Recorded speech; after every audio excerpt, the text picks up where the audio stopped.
Hello, Packers fans. It's time for another edition of the Pack Attack Cast, brought to you by fans for fans. Before we get started, please give us a like and subscribe. We're trying to get our subscribes up to 5,000 before the start of the NFL season. So please give us a like and subscribe. We'd really appreciate it, and it helps us with those nasty YouTube algorithms as we try to expand our reach and provide better coverage for you guys as Packer fans. So really appreciate that right off the bat. It is kind of a slow part of the off season right now. We have about 6 weeks till the start of training camp. Your Pack Attack Cast crew will be at the start of training camp. We'll be there for the first 3 practices as well as the owners meeting. So we're very excited about being there and reporting live from those events to you.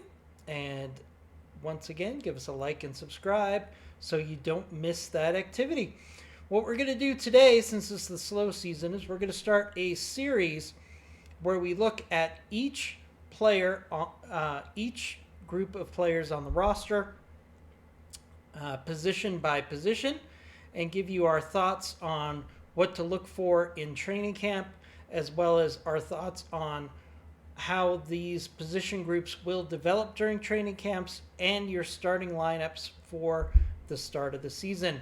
We're going to take a look at the players, the position coaches, which I think are very underrated by the standard fan. How important the philosophy and teaching of those position coaches is in the development of this group of players. So we're going to talk about coach first and foremost. We're going to talk about the players currently on the roster. We're going to talk about how we think those players will fit into the 2025 plans for the Green Bay Packers, and give you a final prediction on which players will make the roster, which players might be on the practice squad, and how many of each position group will be on the active roster. So that's what we have on tap for today. Today we're going to start out looking at the defensive line for the Green Bay Packers as we go into camp. This is perhaps the most critical group as far as how the Green Bay Packers can go from being a good team to a Super Bowl competitive team. And I think this group is going to be a key part as we look at how the 2025 results are to the how this team succeeds, because it was definitely a weak point in 2024. There's some reasons behind that, and we're going to go into that when we talk about the players themselves. But this group has the biggest upside, perhaps, of every position group for the Green Bay Packers. We're going to start out with position coach, which is DeMarcus Covington. It's his first year. Throughout the start of the offseason, the front office as well as the coaching staff have consistently messaged that they feel that they have the players that they need to be successful. And they brought in a new position coach, which leads me to believe that they feel that the problem was the coaching and not the players that are on the roster. You have to remember, this current roster has 4 first-round picks on the offensive line. So anybody who says that the Packers haven't invested enough in the position, they are crazy. 4 first-round picks in the offensive line, in the defensive line for the Green Bay Packers. But let's take a look at DeMarcus Covington first, who I think is the key to unlocking the true potential of this group. Covington enters his 9th NFL season and is first with the Packers after working for the Patriots for the past 8 seasons. He's worked in multiple roles for the Patriots during his time there, including time with Bill Belichick, who's regarded as one of the gurus for defensive thought processes in the modern NFL. So he was well trained by Bill Belichick. He had multiple roles for the Packers, first as a coaching assistant, then as an outside linebacker coach, followed by a defensive line coach, and then as the defensive coordinator last season. So he spent 5 years with the Patriots, learning the Patriots way, if you will, both as a assistant linebackers coach, defensive line coach, and as the defensive coordinator. So what that means is Covington understands both his role as a position coach, but how his pieces of the puzzle impact the defensive coordinator, because he has that experience. And looking back to his time with the Patriots, I think a lot of casual fans might say, well, he wasn't successful with the Patriots. He was very successful with the Patriots. While Covington was a position coach and defensive coordinator, the Patriots ranked in the top 5 in total defense, passing defense, yards allowed per play, first downs allowed per game, interceptions, interception percentage, and third down defense. So there's no question that he was not part of a successful group. I think the Patriots didn't have the talent on the field to support him as defensive coordinator. So we're very fortunate to have a position coach that was a defensive coordinator and a defensive line coach for 3 years. So this is a guy that you can potentially use to unlock all that unused or underused talent on the defensive line. I've seen several clips of him coaching at the OTAs and mini camps, and you can see he's a very dynamic coach. He's very hands-on. He's showing players what they need to do physically with their bodies and with their technique. So I'm very excited to see what he will unlock for this group. Now that we've talked about the coach, let's talk about the players that he will be molding in 2025. We have Rashawn Gary, who is the veteran on the defensive end side, which we're going to cover first. He's 27 years old and still in his prime. We need Gary to get to probably 8 to 9 sacks this year. He was not a significant factor in the sack department in 2024, and we need him to get to that production that he had in 2023, where he was in that 9 to 10 sack range, depending on the stats that you look at. If he can get back to that prime after adjusting to this offense, I think there's going to be a lot of upgrades at the defensive line for the Green Bay Packers. Gary is also a key part of the rush defense because he is a better than average rush defender. And the Green Bay Packers want you, if you're going to be on the field for the defensive line, you got to be good at putting pressure on the quarterback and stopping the run. Those are not things that are mutually exclusive unless you're going to be a designated pass rusher, which we're going to get to later on in this group. Next up, we have Lucas Van Ness. As you can see from my jersey here, I am a Lucas Van Ness truther. I do believe that this is the year that Lucas Van Ness will bust out and be highly successful. One important note that I read yesterday, and it didn't really hit me till I read it yesterday, that Lucas Van Ness, who's been labeled as a bust, as a disappointment, had as many sacks in his first 2 years as Rashawn Gary, who everybody believes is a proven starter at defensive end. So it could be that Lucas Van Ness just needed some extra time to develop, and in year 3, he's going to unlock that. I think 9 to 10 sacks this year are very possible for Lucas Van Ness. He's got the speed and the bull rushing ability if he can put those techniques together to get us to 9 to 10 sacks in 2025. LVN had 427 snaps in 2024 as a rotational area player, and he had 4 sacks. If he had the same snaps as Gary last year, he probably would have gotten between 6 and 7 sacks. So if he's a full-time starter, I think he can get to at least 7 to 8 sacks and possibly 9 to 10 sacks this year. If he can you have to remember he was not a starter last year. He was a rotational player. But as we've seen in OTAs and minicamp so far, he has been a starter with the ones from the beginning. So the Green Bay Packers are going to give LVN every opportunity to win this starting job. So I think he needs to improve against the run to stay on the field, and it's now or never for LVN to grab this starting job for himself and be an impact player for the Green Bay Packers in 2025. Next up, we have Kingsley Enagbare, who ended up being the starter when Preston Smith was traded in the middle of the season. Even though he was a starter, he was very average. There was not a lot of pressure in the pocket. There was not a lot of solo tackles for his time in the field. He was also very mid when it came to stopping the run. I think Enagbare is playing for his roster spot right now, and I'll get into that a little bit later. But basically, unless he takes the job back as a starter from LVN, I don't know if he has a place on this roster. He's a very solid rotational player, but he does have a significant contract for a rotational player on the defensive line.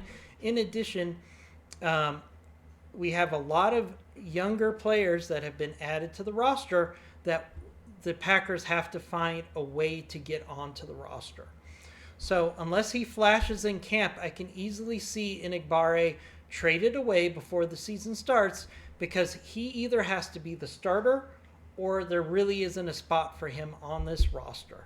So we'll see what happens in training camp, but every indication from OTAs and minicamp is that LVN has been given that job to lose.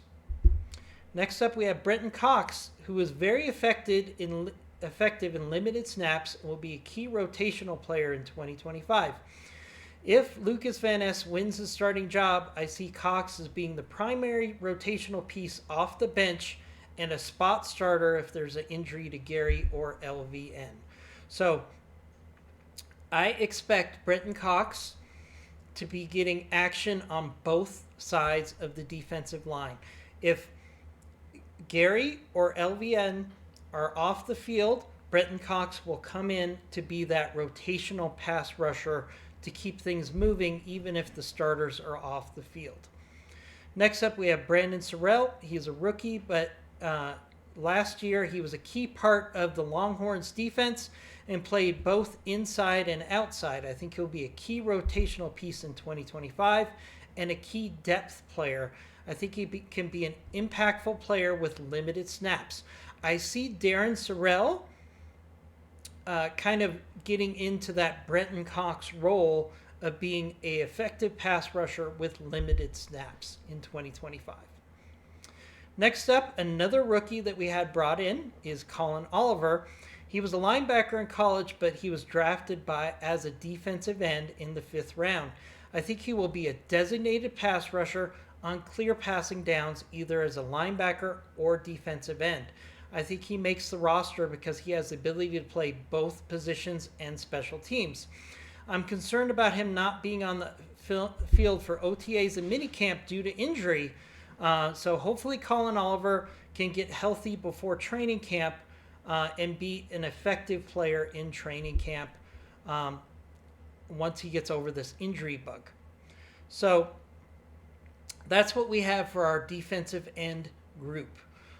Right now, as I said, I expect to see Rashawn Gary starting on defensive end. I see Lucas Van Ness starting as defensive end. I see Brenton Cox Jr. and Darren Sorrell playing rotational depth at defensive end. And it's very likely that Enagbare, unless he takes the starter role back in training camp, will end up being off this team. And we're going to talk more about that a little later. Now let's look at defensive tackles. We have Kenny Clark. Even though he's a veteran of 10 years, he's only 29 years old. So he's still got a lot of gas in the tank. He had 9 sacks in 2023 and only 1 in 2024. He was dealing with foot injuries all season last year, and I think a return to 6 to 7 sacks can be expected in 2025. His primary role will be to eat up blockers in the middle and push the pocket back to to the QB as he transitions back to being a nose tackle in 2025. So I think Kenny Clark has a lot of upside in returning to 6 to 7 sacks, along with improvement on the defensive ends, and the Green Bay Packers can easily become a top sack unit in 2025 with the players we have on the roster. Next up, we have as a rotational player in 2024 is Devonte Wyatt, another first-round pick, might I add. He was very effective in limited snaps last year. He's expected to start as the 3-technique defensive lineman in 2025. I think he could be very effective here, but he needs to improve run defense to be solid replacement in the starting lineup. There was lots of impact plays from Devonte Wyatt in 2024, but he had a problem staying on the field. If he can stay on the field and be as impactful as he was last year, I think he could be equal to the player he's replacing in 2025. We have Colby Wooden, who will be possibly depth at the nose tackle position and the 3-technique position. He will be fighting for a roster spot in camp. We also have Cameron Young, who is a free agent that was brought in during minicamp. He was a 4th-round pick for the Seahawks in 2023 and very solid in limited action in 2023. He was injured in 2024 and cut by the Seahawks, so he could be an interesting addition to training camp, possibly joining the practice squad. We'll get to that later. We have Darren Brinson, who was a 6th-round draft pick. He looks like he's going to be depth on the roster or on the practice squad. He was very effective for Georgia as a defensive tackle last year. Obviously, he needs some experience and seasoning before he could be considered anything more than a depth player for the Packers. Next player we have, which is definitely very interesting, and I want to see how he's handled by the Green Bay Packers in training camp, is Nazir Stackhouse. He is an unsigned free agent. He was brought in after the draft, and I think he could very likely be a backup for nose tackle.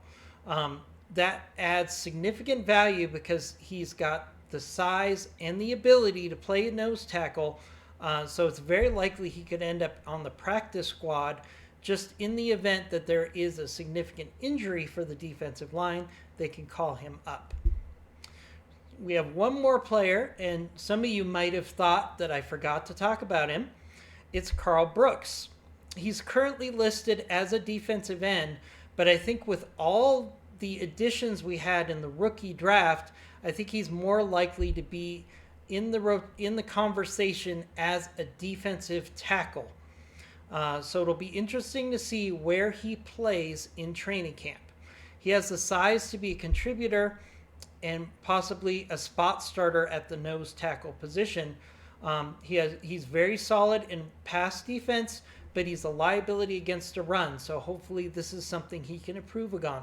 So I'm putting Karl Brooks in a tweener depth player category because he's still listed as a defensive end, but I think his future on this roster is probably in the defensive tackle group. So those are your Green Bay Packers for the defensive line as well as your coaching staff. And let's now take a look at my thoughts on the roster in 2025 for defensive line. I believe for defensive end, we're going to have 5 on the active roster. It's going to be Gary, LVN, Cox, Sorrell, and Colin Oliver as a designated pass rusher. My surprise trade cut on this group, I already talked about it earlier, is Enigbare. The reason is I don't think he will have a starting role, and he has a cap savings of $3 million if he's not on the roster. And the Green Bay Packers, more importantly, need to find room on the roster for the young players that they've drafted, Sorrell and Oliver in particular. So I think Enigbare is going to be the odd man out here, and he could possibly be traded at the end of training camp to a team that needs some depth at the defensive end position. For practice squad, I think we'll have one player from the defensive end group in the practice squad. I'm not sure who that's going to be yet. For defensive tackle, I think we're also going to have 5 active players on the roster. We're going to have Clark, Wyatt, Brooks, Wooden, and Brinson. I think those are the most likely contributors. As you can see, I'm putting Brooks in the defensive tackle group, but Brooks has the value of being able to play both defensive end and defensive tackle, which is why I think he's going to be active on the roster. Next up, I think we're going to have a practice squad player for defensive tackle of either Young or Stackhouse. Again, Stackhouse has the ability and the size to play nose tackle, which I think will give him the odds, the highest chances of being on the practice squad between him and Young. So we talked about these players, and the biggest concern everybody has right now in the offseason is getting more sacks in 2025. I think Rashawn Gary is going to increase his number of sacks. I think Lucas Van Ness is going to break out and be a significant factor when it comes to sacks. I think that Kenny Clark, now that he's over his foot injury, is going to be a significant factor again in sacks. Those 3 players plus Devontae Wyatt are going to give you enough pressure in the quarterback against the quarterback that we're going to see a lot more 4-man rushes with the base defense in 2025. And I think this group can get us to the point where we're in between the top 5 and the top 10 when it comes to sacks, which I think is what the Packers need from this group to get to the promised land, aka the Super Bowl. I hope you enjoyed this video. We're going to be back in a couple days to talk about the offensive line, possibly the second most important group. So please give us a like and subscribe, and we'll be back to you in a couple days as we talk offensive line for your Packers. As always, go Pack Go. We'll see you next video.